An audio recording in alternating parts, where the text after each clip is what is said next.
going to show you how to use the Liquify filter in the Photoshop app. First, we have to open up the app, and here it opens up like this. From here, we just go into the top row, click on Filter, and then we click on Liquify.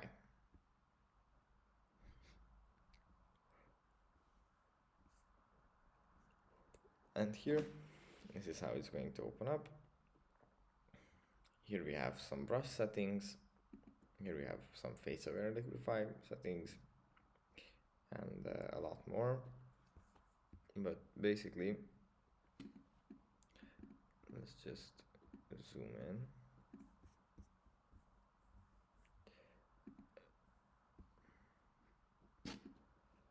You can move around the pixels like this. Let's decrease the size, as you can see.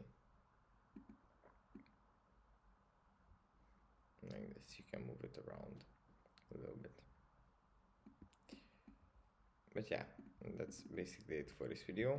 I hope it was helpful for you guys, and I'll see you in the next one.